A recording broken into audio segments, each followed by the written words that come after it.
전략 포인트 살펴보는 시간입니다. 오늘 장 전략 짚어볼 텐데요. 현대증권 배성경 연구원과 함께합니다. 연구원님 안녕하세요. 네, 안녕하세요. 네, 오늘 장은 어디에 중심을 두고 보고 계신가요?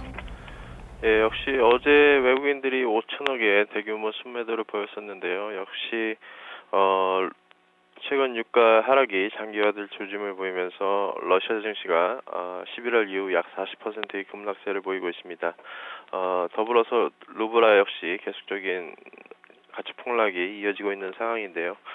전체적으로 러시아에 대한 디포트 리스크가 커지면서 전반적인 이머징 마켓에 대한 리스크가 커지는 모습들이고요. 그에 따라서 외국인들이 다소 공격적으로 이머징 마켓에 대한 비중을 줄이는 그런 과정으로 볼 수가 있겠습니다. 따라서 1차적으로는 유가가 좀 반등이 되어야 시장이 안정될 수 있을 것 같고요. 역시 유가 하락에 따른 장기적인 긍정적인 영향보다는 단기적으로 경기 민감주 주도로 이익 추정치가 하향되는 그런 모습들이 증시에 즉각적으로 좀 반영이 되고 있는 상황이기 때문에 단기적으로 유가 하락은 주식시장에는 다소 악재 요인이 되고 있다라고 보시면 될 것 같습니다. 역시 이제 두 번째는 우리 시간으로 18일 예정된 FOMC 회의인데요. 역시 이제 이번 회의에서 상당 기간이라는 문구가 삭제될 가능성이 일단 커 보이기 때문에 일단 그러한 부분들에 대한 불확실성이 아직은 남아있다라고 볼 수가 있겠습니다.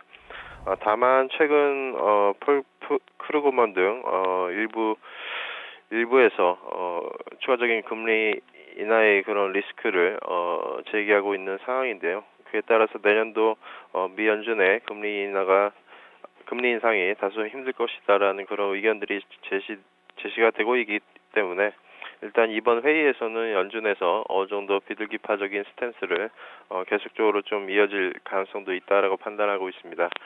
따라서 역시 이제 FOMC를 분기점으로 해서 이러한 시장의 불확실성이 어느 정도 좀 완화될 것으로 볼 수가 있겠는데요. 다만 아직까지는 글로벌 증시 변동성이 워낙 큰 그런 국면이기 때문에 다소 보수적인 그런 시장 대응이 바람직할 것으로 보고 있습니다. 네, 말씀해 주셨듯이 유가, 러시아, 그리고 FOMC까지 오늘 변수들이 많은데 또 그리스의 조기 대통령 선거가 있잖아요.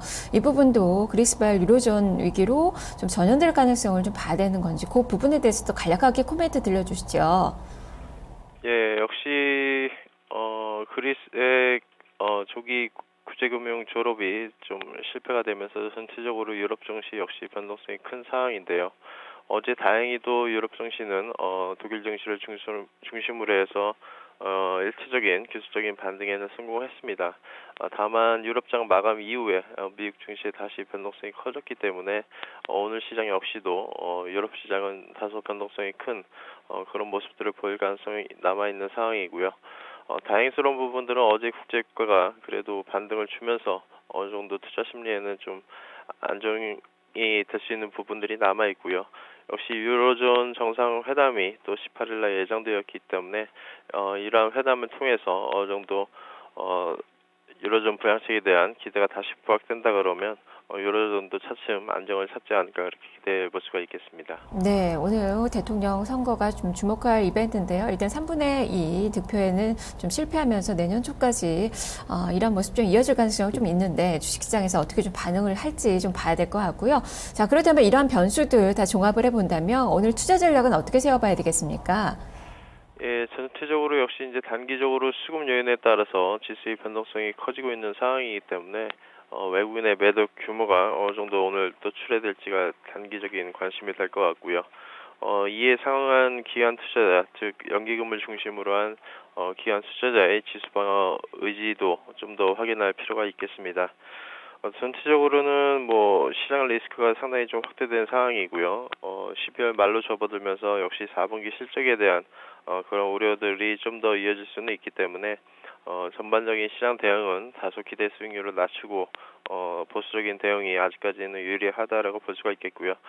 다만 역시 이제 우리 시장의 그런 디스카운트 요인이었던 주주 친화적 정책이 지난번 삼성전자와 현대차의 그런 자사주 매입과 배당 확대로 어느 정도 일정 부분 상쇄되는 그런 효과가 있기 때문에 일단 1900선 이하에서는 추격 매도에 나설 필요는 없다라고 보고 있습니다.